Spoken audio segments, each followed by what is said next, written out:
Bonjour, bonjour tout le monde. J'espère que vous allez bien ce vendredi fin de semaine. On a passé un beau début de semaine à parler de glaire, d'utérus, bref, tout un tas de choses.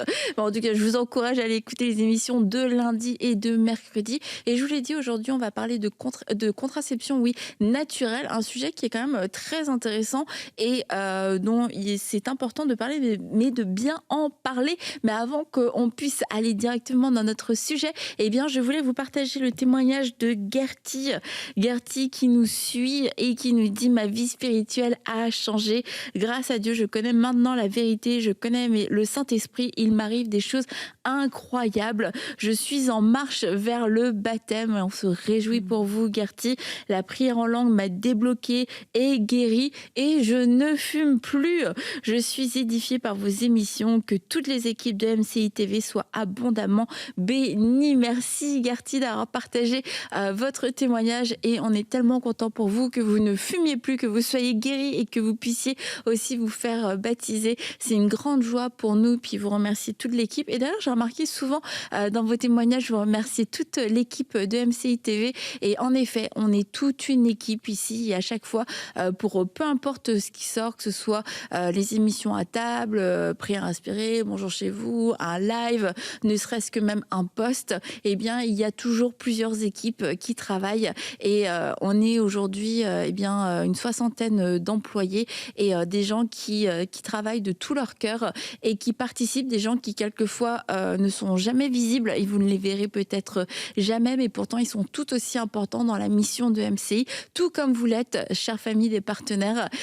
Peut-être qu'on n'aura pas l'occasion de se rencontrer et quand on se rencontre, c'est toujours une belle rencontre, mais on est plusieurs en fait dans cette mission, des gens qui sont sur le devant, des gens qui sont plus dans l'ombre, mais ensemble on forme qu'une seule équipe et je veux vous remercier à vous tous, la famille des partenaires, parce que vous êtes une équipe qui fait toute la différence et vous êtes une équipe de l'ombre qui ne cherchez pas les remerciements, qui ne recherchez pas non plus la lumière, vous le faites par amour pour le Seigneur et parce que vous croyez aussi dans cette œuvre. Alors je veux vous dire merci et si vous voulez avoir plus d'informations, rejoindre la famille des partenaires, devenir un partenaire mensuel de l'œuvre de MCI TV, eh bien vous pouvez aller sur emcitv.com/don et avoir toutes les informations.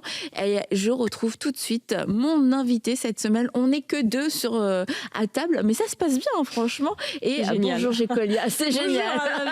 C'est génial. Tu veux dire que tu voulais pas que les autres filles soient là? Non, je voulais pas. Je voulais avoir l'exclusivité avec toi. Elles vont suivre l'émission. Mais tu m'as dit que tu préférais aussi. Donc j'ai dit ça moi. Ouais. Revenez les filles quand même, ok. Mais écoute, on était bien accompagnés mercredi. Bon, je vais pas reparler de notre compagnon. Il faut apparemment que j'arrête d'en parler. Mais non, c'est vraiment très intéressant et très éducatif, mais de la bonne façon, parce qu'on l'a dit, l'information circule aujourd'hui, c'est pas un souci, mais elle circule comment, dans quel but, avec quelle motivation.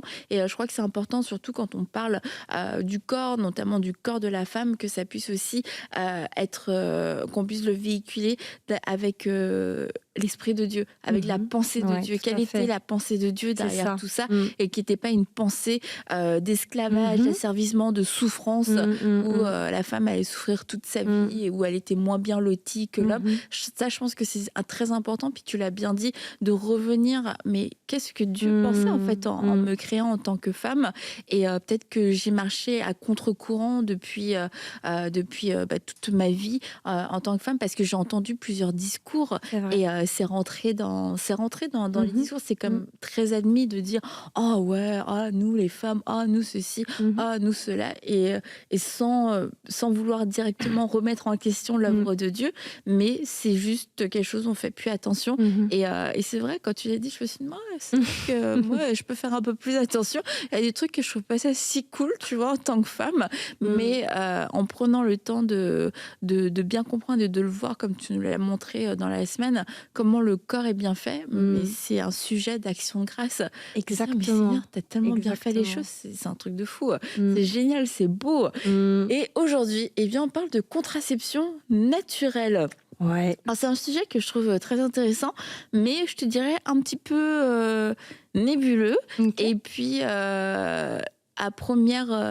moi, ma première pensée, hein, je suis honnête avec toi, contraception naturelle, génial, mais est-ce que c'est fiable? Est-ce que c'est fiable bon, on va pas aller dans du 100%, mais est-ce que c'est vraiment fiable? Est-ce que c'est pas un truc un petit peu, faut prendre ça si t'es prête à ce que, à ce qu'il y ait, une naissance qui arrive.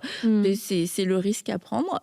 Bon, ceci dit, j'ai ma réponse parce que en préparant cette émission, je suis allée me renseigner quand même, j'ai fait mes devoirs. Bravo. Donc au niveau fiabilité, franchement, j'ai été scotchée. Mais on va revenir du coup à toi, Gécolia. Qu'est-ce qui t'a amené à t'intéresser à la contraception naturelle et puis, je le dis, mais aussi à faire le choix pour toi-même de cette contraception? En fait, sans suspense, je remercie ma maman. Ok. Voilà, parce qu'en fait, j'en parlais dans une autre émission. Ma maman, elle nous parlait du corps, elle nous parlait de nous, des changements de nos corps. Quand j'ai eu mes règles, je lui ai dit tout de suite. Elle m'a expliqué beaucoup de choses, ma maman. Et en fait, ma maman, elle faisait déjà les méthodes naturelles. D'accord. Donc, ça fonctionnait pour elle. Donc, je voyais pas pourquoi ça allait pas fonctionner pour moi. Et donc, elle me l'avait expliqué quand j'ai commencé d'être réglée. En fait, elle m'avait expliqué comment ça fonctionnait. Et le jour où je me suis fiancée, donc j'avais 19 ans, je me suis dit, bon, faut que je me renseigne à nouveau sur cette histoire parce que, en fait, je n'avais pas envie, moi, de prendre des moyens de contraception. Je n'avais pas envie de prendre la pilule. Pourquoi? Alors, pourquoi? Parce que, premièrement, c'est mauvais pour la santé. On le sait aujourd'hui maintenant, c'est cancérigène. Et alors, j'en parle, et je fais une parenthèse. En fait, on nous a menti. Ok. On nous a menti. La génération de ma maman, les années 60, 70, la libération de la femme, la pilule, elle est arrivée sur le marché. Ouais. Et là, c'était la révolution, quoi. La liberté sexuelle. Et en fait, alors je sais pas trop comment ça se passe au Canada, mais nous, en France, là, il y a un retour aux méthodes naturelles. Parce qu'en fait, les jeunes femmes comme moi, on a 30 ans et on a maintenant des études cliniques sur les conséquences de la pilule. On a plus de recul aussi. On a plus de recul. Avec des études voilà. qui montrent de façon scientifique exactement les effets que ces contraceptions peuvent avoir. Voilà, c'est ça. Et on parle de quel effet? Alors, on parle de quel effet? Alors, par exemple, il y a une étude qui est sortie en 2015, donc c'est assez récent, donc d'une université de Santa Croce en Italie, donc 2015. En fait, eux, ils ont rassemblé 150 articles scientifiques sur les effets des moyens de contraception sur le corps de la femme. Et ils en ont fait donc tout un descriptif. Donc, il y a en fait les contraceptions œstroprogestatives, donc avec des œstrogènes et de la progestérone, pilules, anneaux, patchs. Le but, en fait, de ça, c'est d'avoir 3 actions. C'est de bloquer l'ovulation, que la glaire, elle ne soit pas fertile, qu'il y ait un bouchon, que ça reste un bouchon, que ça soit pas du tout bon pour les spermatozoïdes, et aussi une action sur l'endomètre. Ça, c'était très efficace. Ça bloquait beaucoup de choses dans le corps de la femme, parce que c'est le but du cachet. Mais en fait, les effets secondaires, ils étaient vraiment trop importants. C'est-à-dire, on parle quand même de hypertension, de cancer du sein, de thrombose, d'AVC. C'est quand même grave. Et en fait, cette étude-là, ils ont mis en avant le fait que ce moyen de contraception pouvait provoquer une fausse couche précoce en moyenne tous les 11 ans. Voilà, c'est des statistiques. C'est-à-dire que ça peut pas bloquer l'ovulation à 100% tout le temps. Des fois, il y a des petits loupés, ça arrive, où la fécondation se produit. Mais comme en fait le cachet, il agit au niveau de l'endomètre, il agit pour que s'il y a ovulation, l'endomètre, il puisse quand même pas accepter ce qui a été fécondé. Voilà. Et ensuite, il y a un deuxième type de contraception, c'est les contraceptions progestatives. Donc, on va appeler ça microdosées, microprogestatives. Et aujourd'hui, c'est très répandu parce que les effets secondaires, ils sont moindres. Voilà. On dit ah bah oui, c'est la pilule microdosée. Donc il y a le stérilet hormonal aussi, injection, implant. Et donc là, il y a qu'une hormone en fait, progestative. Alors la problématique avec cette pilule-là, c'est que elle va plus agir en fait sur l'endomètre et sur le col de l'utérus pour avoir ce bouchon, ce fameux bouchon, pour qu'il n'y ait rien qui passe. Et elle agit donc sur l'endomètre. Elle va moins agir sur l'ovaire. Okay. Donc en fait, cette pilule-là, microprogestative, en fait, elle bloque 30% des ovulations. D'accord. Pas plus. Pas plus. Voilà. Donc du coup, cette étude, elle a mis en évidence que si on prend ce moyen de contraception-là, alors ça reste des suppositions, des études théoriques, mais c'est en comprenant comment fonctionne le moyen de contraception. C'est sur une femme fertile, avec des cycles normaux, etc. En fait, ça peut induire une fausse couche précoce par an. Ok. Donc, parce que en fait, ce moyen de contraception-là bloque l'ovulation qu'à 30%. Et pourquoi on n'a pas plus de grossesse ? Parce qu'en fait, il agit sur l'endomètre pour ne pas que ça se fixe sur l'endomètre. Okay. Mais comme c'est très précoce, parce que c'est au tout début, ça passe à la trappe, on ne le sait pas. Tu peux faire une fausse couche sans le savoir, c'est précoce. Okay. Alors j'ai déjà discuté avec des femmes, c'est intéressant parce qu'elles disent « Ah tiens, en sachant cette information, c'est vrai qu'il y a un cycle par exemple, j'ai plus saigné que d'habitude, ou j'ai perdu des choses, je me suis demandé c'était quoi et c'est passé, donc j'ai pas été voir le gynécologue. » Et qui se disent, tiens, c'était peut-être ça. Mais ça, c'est passé. C'est compliqué de le prouver, on ne sait pas. Mais en tout cas, voilà, j'en parle parce que du coup, c'est une étude de 2015 qui est récente, du coup, qui montre en fait que tous les moyens de contraception hormonaux peuvent induire une fausse couche précoce. Ok. Voilà. Et donc, avec du coup aussi, par exemple, les effets secondaires pour la pilule microprogestative, on est quand même... Alors oui, ils sont moindres. On est quand même sur une chute de la libido. C'est un peu dommage quand même. Il y a d'autres choses comme les sauts de l'humeur, ou des femmes qui disent « moi, je ne me reconnais pas, je me sens différente. » Mais en fait... Quand je dis on nous a menti, on nous a vendu un cachet au nom de la liberté sexuelle de la femme. Mais en fait, on est devenu dépendante d'un comprimé, soi-disant pour se libérer sexuellement. Et en fait, non, c'est pas ça la liberté sexuelle. Pour moi, la liberté sexuelle, c'est je comprends mon corps, comment il fonctionne, j'apprends à le connaître. Et ma vie sexuelle, je la vis en fonction de mon cycle menstruel avec mon conjoint. Mais ça change tout. Et par exemple, moi, je peux aller n'importe où dans le monde. Par exemple, j'ai été infirmière en Afrique du Sud pendant une année. Je recevais des femmes des townships pour leur expliquer leur corps. Parce que ces femmes-là, elles n'avaient pas d'argent. Elles n'avaient pas de pilule, elles n'avaient pas de préservatif, elles n'avaient même pas de thermomètre. Donc, comment est-ce qu'on peut expliquer à ces femmes-là, qui sont comme moi, qui ont le même utérus que moi, qui ont peut-être déjà 3-4 enfants qui n'en veulent pas plus, il n'y a rien de mal à ça. Est-ce qu'on peut choisir la taille de sa famille ? Je pense que oui. Et ça, c'est une bonne nouvelle pour nous les femmes. Je peux, avec mon conjoint, choisir la taille de ma famille. C'est même rassurant, en fait. Et donc, ces femmes-là, je leur expliquais. Voilà votre cycle. Elles n'avaient jamais vu à quoi ressemblait un utérus, les townships. Voilà comment vous pouvez faire avec votre conjoint pour gérer votre fertilité. Parce qu'en fait, il y a un autre mensonge qui, je pense, a été distillé par les moyens de contraception. On peut tomber enceinte n'importe quand. C'est faux. Voilà, c'est un mensonge. Tu ne peux pas tomber enceinte n'importe quand dans ton cycle.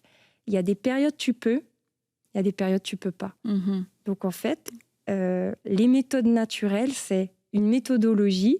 Donc moi, je fais la méthode de l'ovulation Billings.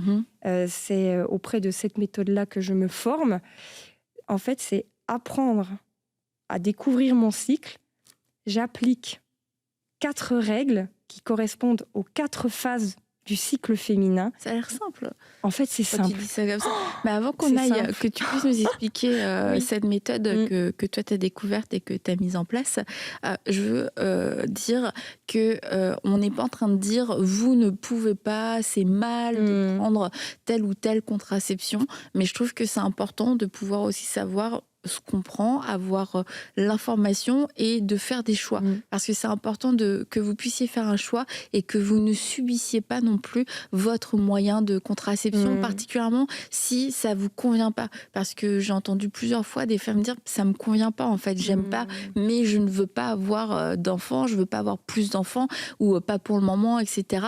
Et du coup, c'est comme une solution un petit peu par défaut. Et c'est de dire il existe autre chose. Alors maintenant, c'est un choix. Et comme c'est un choix pour Gécolia, c'est un choix que tu as fait personnellement pour ta vie en tant que femme, c'est de pouvoir vous dire, voilà, ce choix, il existe, mais ce choix, c'est entre vous et Dieu, vous et votre conjoint aussi. Et il n'y a aucune condamnation si vous prenez la pilule, si vous avez un stérilet, et si vous êtes bien avec ça et que vous avez conscience aussi des conséquences, qu'on vous l'a bien expliqué et que vous, ça vous convient, il n'y a aucune condamnation pour ça. Maintenant, pour celles que ça ne convient pas, vous n'avez pas encore trouvé c'était quoi votre contraception et vous n'êtes pas à l'aise avec tout ça, eh bien c'est important que vous puissiez entendre parler de la contraception naturelle et que aussi vous puissiez en parler avec d'autres femmes et leur dire c'est une voie, c'est quelque chose de possible et c'est quelque chose qui aujourd'hui comme n'est pas aléatoire parce que comme j'ai dit, je suis allée voir et il y a un taux de réussite, on dit ça, de 99% avec la méthode Billings et c'est une méthode de contraception naturelle reconnue par l'OMS. Donc on n'est pas là dans un truc de hippie ou je sais pas quoi. Je ne serais pas allée moi-même. D'ailleurs, je pose la question parce que certains vont se la poser. C'est, j'ai connu, on a cru comprendre que tu avais 5 enfants. Est-ce que tu as toujours appliqué la méthode? Est-ce que les 5 enfants, c'était en appliquant cette méthode? Est-ce que ça a bien fonctionné ou pas? Très bonne question. En fait, moi, je trouve que comme je disais tout à l'heure, on peut choisir la taille de sa famille.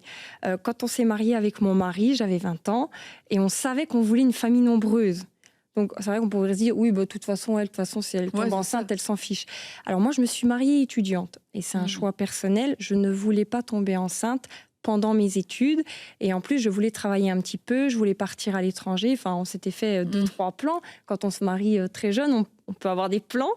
Et donc, on voulait une grande famille, pas tout de suite. Donc, il faut quand même gérer ce cycle, moi, que j'ai aujourd'hui. Et très important, il faut le faire avec le conjoint. Il faut que le conjoint soit d'accord. Alors, on était d'accord que, par exemple, on ne voulait pas prendre les contraceptions hormonales ou le stérilet, etc. Mais du coup, par exemple, je pense que mon mari... il n'aurait pas été fermé, par exemple, sur le préservatif. Et en fait, moi, comme j'avais déjà la connaissance, je lui ai dit, écoute, si tu es d'accord, moi, j'ai appris une méthode qui est fiable, qui est testée cliniquement. Comme tu disais tout à l'heure, on n'est pas chez les hippies. C'est-à-dire que ce sont des médecins, les docteurs Billings, avec des professeur Brown, gynécologue, professeur Odeblad, qui était... ça va me revenir. Brown, endocrinologue, et Odeblad, gynécologue, voilà, qui ensemble, ils ont étudié la glaire cervicale, qui ont fait le lien avec les hormones, que c'était lié, ça a vraiment été testé cliniquement. Et la dernière étude à grande échelle, c'était en 97. Et donc, il y a eu quand même 1235 femmes testées, donc ça fait plus de 14 000 cycles.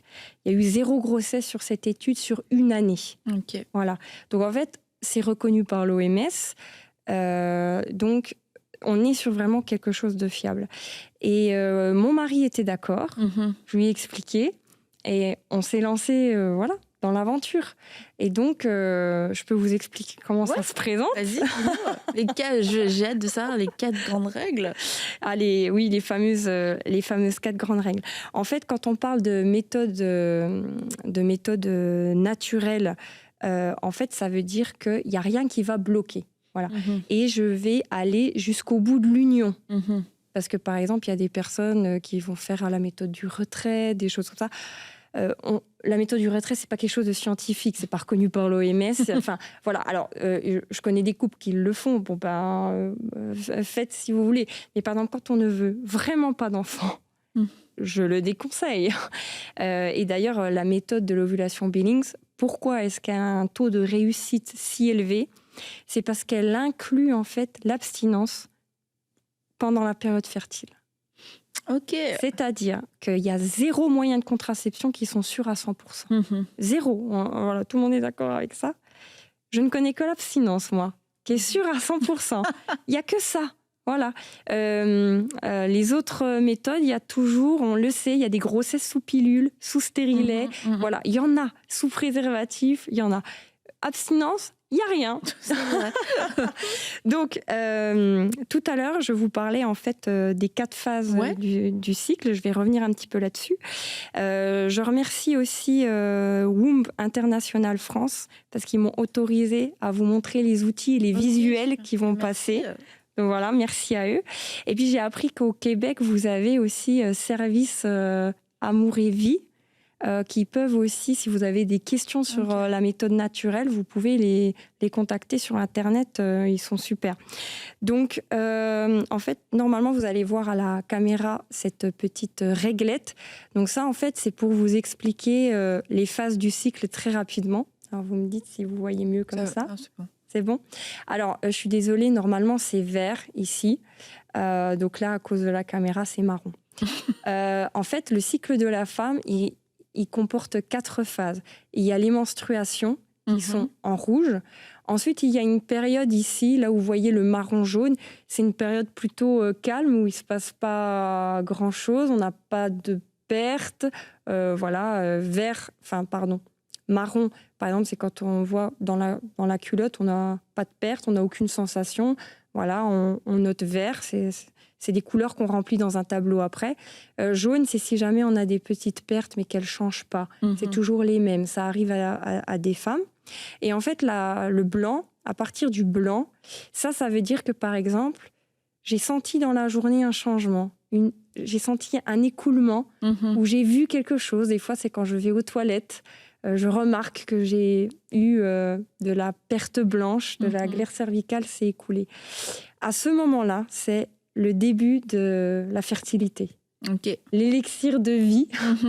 S'il y a une union à ce moment-là, je pourrais potentiellement tomber enceinte puisque la glaire cervicale, elle sert à ça. Maintenir en vie les spermatozoïdes pour qu'ils aillent nager jusqu'à l'ovule qui est libéré. Normalement, dans un cycle normal qui se prépare à l'ovulation, cette glaire cervicale, elle évolue de jour en jour, elle change d'aspect, elle change de sensation. Et la méthode de l'ovulation Billings, le principe, c'est chaque jour, je me demande comment je me sens, est-ce que j'ai une sensation ? Chaque jour, tu te demandes comment va ta glaire, à quoi ressemble. Ouais, c'est devenu une habitude. En fait, juste, est-ce qu'aujourd'hui, j'ai vu ou senti quelque chose ? Non, c'est non. Oui, je le note. Voilà. Et donc, cette glaire, elle change. Au début, par exemple, on met des mots. Je peux me sentir humide, je peux me sentir mouillée. C'est quoi la sensation mouillée ? La sensation mouillée, par exemple, c'est quand tu as tes règles. Quand tu as tes règles, tu sens un écoulement, tu sens que tu as tes règles sans même le voir. C'est ça, en fait. On peut sentir l'écoulement de la glaire cervicale. Parce qu'en fait, la vulve, c'est un organe sensoriel. Et elle est sensible à ça. Donc, en fait, au début, c'est pas évident. C'est pour ça qu'il y a une phase d'apprentissage. Et d'ailleurs, tout ce que je vous explique là, je vous interdis de vous lancer tout seul. Non, mais c'est vrai, c'est important. Je sais que ça soit au Québec ou en France, parce que la méthode de l'ovulation Billings, elle est présente dans 50 pays dans le monde. Hein. Donc, en fonction du pays où vous êtes, vous trouvez la méthode de l'ovulation Billings. Et en fait, je vais donc m'observer et jusqu'à ce que j'ai cette sensation glissante. Donc, comme je disais, ça veut dire en fait que mes œstrogènes, ils sont en train de monter. Okay. C'est directement lié à mes hormones. Donc, les règles, chute hormonale. Quand il se passe rien ici, les taux hormones est bas. Et à partir du moment où il y a la glaire cervicale, en fait, c'est mon col de l'utérus qui réagit à une montée d'œstrogène en moi. C'est directement lié. Jusqu'à une sensation glissante que je n'observe pas le lendemain. Donc, le dernier jour de sensation glissante, c'est là où il y a eu l'ovulation. Parce que de la progestérone a été libérée et ça a réabsorbé l'humidité que moi, je sentais s'écouler. Okay. Voilà. Donc, pendant la période blanche, ça, c'est l'abstinence. Voilà. Ok. Alors, ça va un petit peu plus loin parce que tu as vu, il y a une croix. Ouais. Donc, en fait, la croix, c'est quand j'ai repéré ce qu'ils appellent dans la méthode, parce que c'est une méthodologie. Hein, voilà. Par exemple, ce dernier jour de glissement, j'ai mis la croix. La croix, ils appellent ça le sommet. Voilà, c'est le moment le plus fertile. Okay. Par exemple, les couples qui ont du mal à concevoir, on va leur conseiller de concevoir au moment de la croix. Parce que là, la glaire, elle est vraiment top et ça va aider les spermatozoïdes. Voilà. Si tu ne veux pas d'enfant, ne fais surtout pas ça. Et du coup, là, cette période-là, c'est combien de jours en moyenne ? Très bonne question. Donc, en fait, en moyenne, c'est 5 jours. 5 jours. Voilà, 5 jours en moyenne, voire une semaine si tu as vraiment une fenêtre fertile longue. Est-ce que ça peut correspondre à tous les couples ? Parce qu'il y a des couples qui n'ont pas du tout envie de vivre de l'abstinence. Bonne question. Je termine avec l'explication et puis je te réponds. Tu vois, il y a noté 1, 2, 3 parce qu'en fait, ils se sont rendus compte que 80% des femmes ovulent à la croix. Ce moment, le sommet, où il y a vraiment cette sensation de glissement et que c'est le dernier jour de cette sensation. 80% des femmes ovulent là. Le lendemain, il y a 19% des femmes qui ovulent là. Le surlendemain, le numéro 2, il y a 1% des femmes qui peuvent ovuler là. Ça, c'est des études qui ont été faites pendant 30 ans. Et donc, à partir du 4e jour, donc toute cette période-là marron, en fait, l'ovule, il vit 24 heures. Donc, pour être sûr de ne pas avoir une union et que je pourrais tomber enceinte, je compte 1, 2, 3. Parce que si j'ovule là, si j'ai une union, je risque d'enfanter. Si j'ovule là, je risque de tomber enceinte. Si j'ovule là, au numéro 2, et comme l'ovule vit 24 heures, je risque de tomber enceinte. Il faut que j'attende le 4e jour. À partir du 4e jour, en fait, je peux avoir des unions matin, midi, soir, si j'ai envie. En fait, ça ne fera pas d'enfant parce qu'il y a une ovulation dans ce cycle. L'ovule, il est sorti, il n'a pas été fécondé pendant 24 heures, il a été réabsorbé par les trompes. Le bouchon au col de l'utérus, il se reforme. Donc, toute cette partie-là qui dure à peu près une quinzaine de jours, il n'y a plus besoin de s'observer, de faire attention, entre guillemets. Je sais que mon cycle fertile est terminé. Et là, wouhou. Voilà. Et je sais que mes règles, elles vont arriver parce que j'ai ovulé et ça fait partie de mon cycle une quinzaine de jours après. Et on n'est pas tout égal, comme tu vois sur la réglette. Il y a des cycles irréguliers. Donc, c'est la période entre les règles et le début de la fertilité qui varie. Voilà. Ça peut durer très, très... Et du coup, tu te dis, je le note, tu le notes... voilà. Tu as un petit carnet de bord Alors, du coup, vous allez avoir un tableau qui va s'afficher. Donc, en fait, moi, en effet, j'ai une application qui s'appelle Billings App. C'est international, vous pouvez la télécharger. Ça fait un tableau comme ça. Et en fait, je remplis tous les jours. Ça me prend 30 secondes. Le soir, je prends mon app et je remplis une gommette rouge si j'avais mes règles, une gommette verte si j'étais sèche, j'ai rien senti. Je mets une gommette blanche si j'ai eu des pertes. Et je respecte les 4 règles de la méthode et je l'applique à tout mon type de cycle. Okay. C'est-à-dire que je sois régulière ou pas, que j'allaite ou pas, postpartum ou pas, préménopause ou pas, 4 règles qui correspondent à ces 4 phases de mon cycle. Et donc, vous allez voir un prochain tableau qui va s'afficher. Donc, plus dans le détail, c'est l'exemple, en fait, d'une femme type qui a rempli son tableau comme moi j'aurais pu le faire. Donc en fait, vous voyez, elle note de 1 à 6, elle a eu ses règles, elle a noté. Le jour 7 à 11, elle n'a rien vu, donc elle a mis un petit timbre vert. Et en fait, à partir du 12e jour, là, elle a senti, là j'ai des pertes. Elle a tout de suite mis une gommette blanche. C'est son début d'entrée en fertilité. Et elle a noté ses sensations. Voilà, je me sens humide. Tiens, c'est opaque, c'est mouillé, c'est trouble, c'est élastique. Elle note, elle décrit ce qu'elle voit, ce qu'elle perd, en fait. Et donc, il y a un moment donné, elle sent que c'est glissant. Elle a cette sensation de glissement des fils transparents, un peu comme le blanc d'œuf. Enfin, c'est très imagé ce que je dis, mais en fait, c'est normal. Ça nous arrive à toutes. Et donc, le dernier jour de sensation de glissement, on voit sur le tableau que c'est le jour 18. Elle a mis une petite croix. Elle a compté 1, 2, 3 d'abstinence pour être sûre de échapper en fait, à cet ovule qui pourrait être fécondé. Et après, en fait, elle a noté tout vert parce qu'elle n'avait pas de symptômes particuliers. Et son cycle fertile, là, était terminé. Donc, je parle de 4 règles depuis le début parce qu'en fait, les 4 règles, c'est pas d'union pendant les menstruations. Alors, on peut se demander pourquoi. Parce qu'en fait, il arrive que la fertilité démarre pendant les règles. Okay. Comme je viens de montrer sur ma réglette, des fois, il y a un laps de temps et des fois, non. Ok. Pendant les règles, la fertilité peut démarrer, mais j'arrive pas à le voir parce que il y a du sang, donc je ne vois pas. Donc en fait, pas d'union pendant les règles, parce que par exemple, si j'ai une union là, l'ovulation, elle arrivait juste derrière les règles, et les spermatozoïdes, ils peuvent en fait survivre grâce à la glaire. Donc, pas d'union pendant les menstruations. Cette période-là, c'est là que, voilà, on ne sait pas quand est-ce que je vais rentrer en période fertile.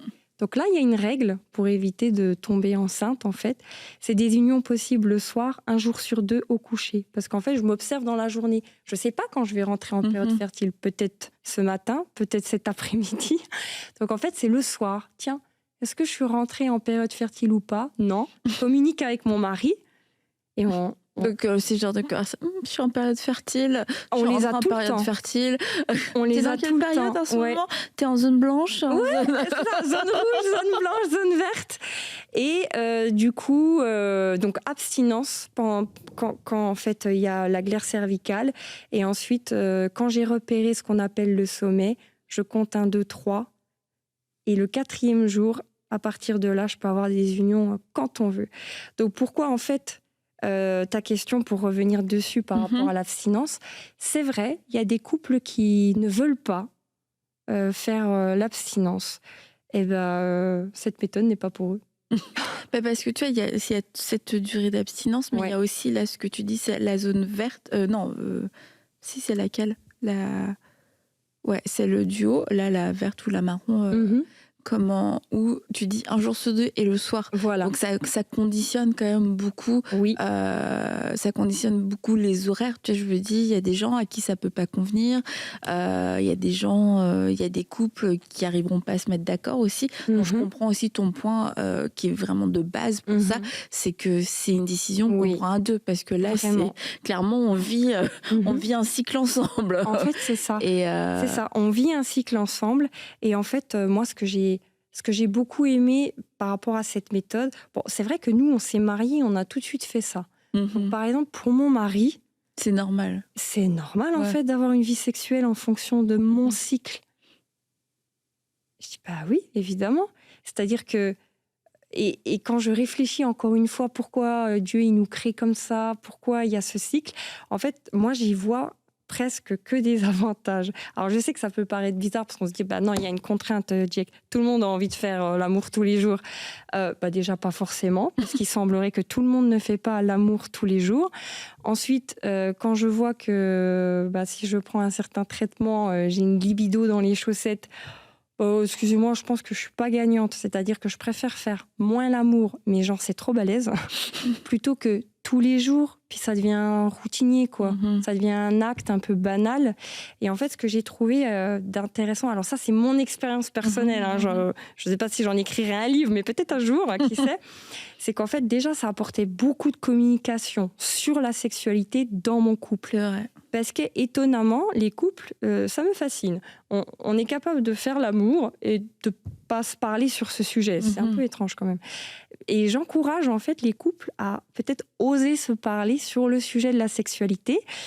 Je sais pas, des fois on n'ose pas dire ce qui nous fait plaisir ou ce qui nous fait moins plaisir. Et en fait, cette méthode, tout de suite, dès le début, il devait y avoir beaucoup de communication entre nous. C'est évident.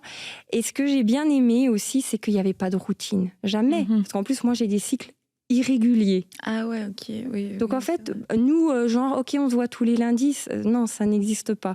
C'est, t'en es où dans ton cycle? Est-ce qu'on peut pas? Là, oui, j'ai ovulé, c'est open bar, on peut quand on veut, c'est génial. Et il y a des fois, c'est, non, là, si on ne veut pas de bébé, abstinence, et je précise, sans contact génital, parce qu'on peut tomber enceinte sans pénétration. Il suffit que les fluides ils se mélangent autour de la zone. Si j'étais en période fertile parce que j'avais des pertes blanches, que je les repérais, il y a des personnes qui tombent enceintes comme ça. Donc c'est vraiment abstinence, voilà, on garde nos caleçons. Mais du coup, par rapport à ce que tu disais, quand les œstrogènes sont au taquet, puis là on a envie, tout ça, mon expérience personnelle, encore une fois, c'est que moi je me suis rendu compte que l'attente procure encore plus de désir. Parce que on n'est pas des martiens. Oui, on s'aime, on a envie d'aller vers l'autre et on a envie de se donner l'un à l'autre. Et on sait que ça peut faire un bébé. Donc on se dit, non, il faut qu'on s'attende. Mais on connaît la méthode. On sait en fait qu'il faut faire 1, 2, 3 et que le 4e jour, ça sera bon. On regarde, hop, c'est jeudi. Et en fait, on s'attend. Et le désir, il monte. Et moi, je me prépare. Je vais acheter de la lingerie. Voilà. Et en fait, du coup, on sait qu'on va se retrouver. C'est pas comme si on sait pas qu'on va se retrouver. C'est plus difficile, en fait. Quand on dit, on fait pas, puis on sait pas quand on pourra. Ça, c'est super dur. En fait, toi, tu le vis pas comme une privation ou comme un peu une prison. Non. C'est quand on ne peut pas, parce qu'on n'a pas le désir d'avoir un enfant maintenant, déjà ça donne aussi un sens. Il y a un sens, à la décision. Voilà.